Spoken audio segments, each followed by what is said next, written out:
que sacaban a la luz el sector de sanidad del sindicato FESP-UGT, porque alertaban de que en esas zonas peatonales, sobre todo, se provocan retrasos en las asistencias sanitarias. Está con nosotros a través del teléfono Francisco Javier Molina, es coordinador de transporte sanitario de la FES-UGT. Señor Molina, buenas tardes. Hola, buenas tardes. Gracias por atendernos. Una situación que muchas veces, como no estamos inmersos en las urgencias o en las asistencias sanitarias, no somos conscientes o miramos hacia otro lado cuando vemos que bien, ¿no?, esta calle protegida por volardos. ¿Ustedes cuáles son los principales inconvenientes que tienen? Y luego hablaremos de esa reunión que mantuvieron la pasada semana con el concejal de movilidad, Giuseppe Grecci.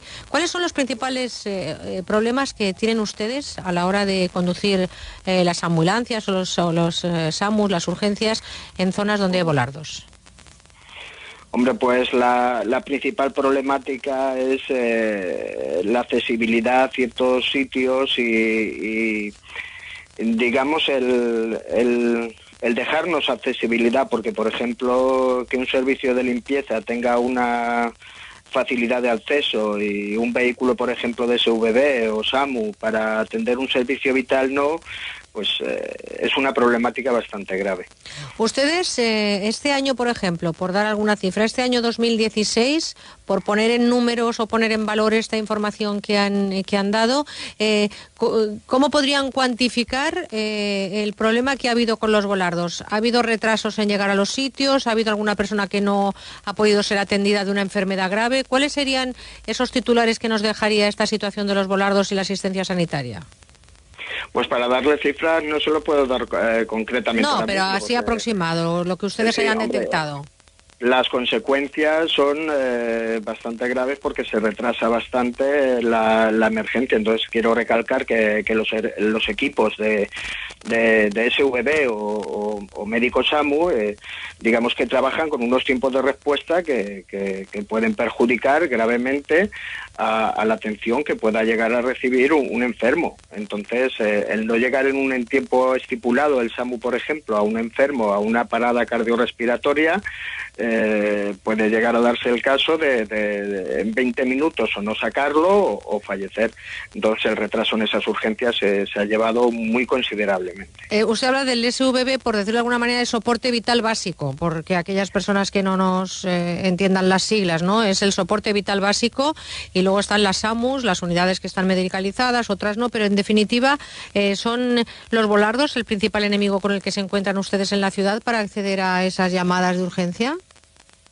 Sí, es uno de los principales, es una parte que nos ha llevado a la accesibilidad que se ha mostrado un poquito. Luego también tengo que decir que se arrastra por parte de una herencia recibida unos recortes a nivel, digamos, económicos, laboral y de recursos. Por ejemplo, el quitar en su día ambulancias, que conlleva una sobrecarga de trabajo sobre el personal. Entonces, afectando a turnos de respuesta y atención directa sobre el enfermo, pero además de eso, luego la accesibilidad de los volardos a ciertas ubicaciones y no tener los medios apropiados, claro, causa consecuencias gravísimas. Estoy escuchando esta entrevista como oyente en mi coche, en mi casa, y la pregunta que me hago es: ¿corre riesgo nuestra salud si llamamos a un servicio de urgencias? Algo que nos da una tranquilidad tremenda. ¿Estamos en un momento crítico como para alarmarnos los ciudadanos de que ustedes no tienen la infraestructura suficiente para atender esas llamadas? Si yo estuviera oyendo la radio, desde luego me haría esa pregunta. Hombre, tanto para alarmarse, no. Yo ahora mismo se están tratando de corregir con los centros de coordinación todo lo que se pueda. Tenemos situaciones graves, pero claro, por eso tratamos de corregirlos, para llevar a la situación de lo que he explicado, 20 o 25 minutos, que tenemos unos equipos médicos profesionales muy buenos, y tratar de corregir desde la UGT esa accesibilidad a los SAMUs, tanto para alarmarse, no. Para eso está la FSP, dialogando y tratando de llegar a los medios apropiados para la ciudadanía. Cuénteme la reunión con el concejal de Movilidad Sostenible, con Giuseppe Grecci. Cuénteme cuáles son los acuerdos, si es que se han llegado a ellos, y sobre todo cuál es la respuesta, y sobre todo también, y por encima de esa respuesta, la demanda que ustedes han hecho. Sí,